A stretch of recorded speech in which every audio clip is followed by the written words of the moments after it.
Kisah Mak Lampir menjadi sangat terkenal karena diangkat menjadi sinetron di salah satu stasiun televisi nasional di Indonesia yang berjudul Misteri Gunung Merapi.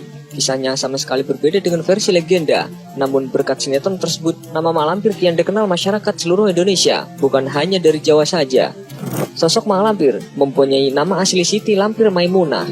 Dia mempunyai guru bernama Nenek Serintil, guru yang sangat sakti mandraguna dari aliran hitam anggrek jingga yang memuja Dewa Batara Kala, dan dia berasal dari Pulau Jawa.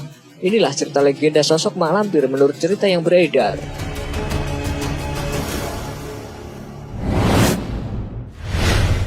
Legenda Mak Lampir.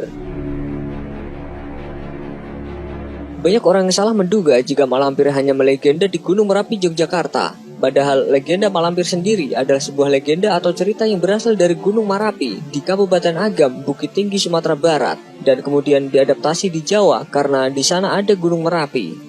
Namun banyak versi lain yang kurang bisa dibuktikan keakuratannya karena telah disesuaikan dengan daerah-daerah tertentu. Legenda Mak Lampir ini juga sangat berkaitan dengan legenda 7 manusia harimau yang juga berasal dari Sumatera Barat, sebagian di Provinsi Bengkulu dan Lampung.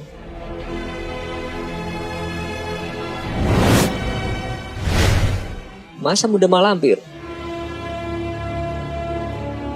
Dikisahkan, Siti Lampir Maimunah merupakan seorang putri dari kerajaan kuno yaitu Champa. Kerajaan Champa sendiri diambil dari bahasa Vietnam, Chiem Tan, dengan arti kerajaan yang pernah menguasai daerah yang sekarang termasuk Vietnam Tengah dan Selatan. Diperkirakan antara abad ke-7 sampai dengan tahun 1832. Pada dasarnya, pada waktu remaja, Siti Lampir Maimunah ini adalah gadis yang cantik, baik namun sangat pemalu. Seperti wanita pada umumnya, saat dewasa Siti Lampir juga pernah merasakan jatuh cinta. Sampai suatu hari, Siti berjumpa dengan seorang pengembara yang dipanggil Datuk Panglima Kumbang. Ia seorang bangsawan yang bergelar Datuk, dan sebutan Panglima Kumbang karena ia adalah panglima dari pasukan alam kegelapan.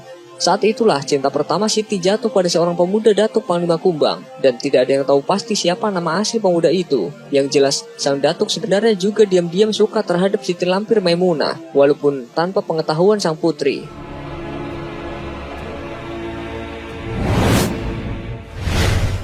Kisah cinta Mak Lampir. Walaupun mereka berdua saling suka, namun hubungan tersebut tidak direstui oleh orang tuanya Datuk Panglima Kumbang dan membuat sang putri sakit hati. Karena sakit hati, maka sang putri pergi bertapa ke Gunung Merapi. Saat pertapaan tersebut, sang putri bertemu dengan seorang guru. Guru tersebut memberikan banyak sekali ilmu dan membuat sang putri sakti mandraguna tanpa tanding. Putri tersebut lalu mendapatkan julukan Mak Lampir dari warga sekitar gunung yang ketakutan mendengar suaranya.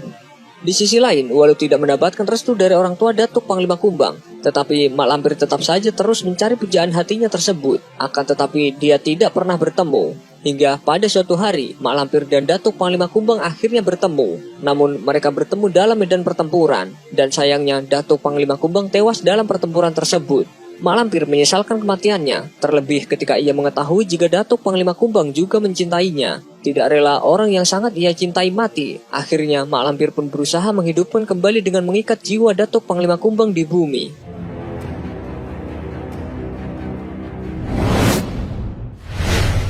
Awal mula peperangan bangsa gaib.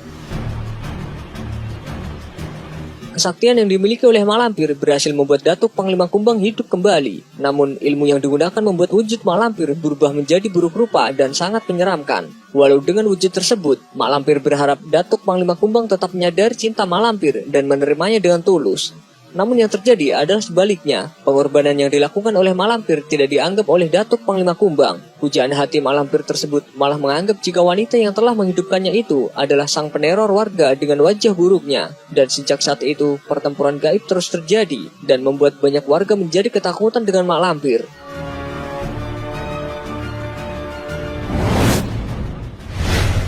Cerita lain Mak Lampir di Pulau Jawa.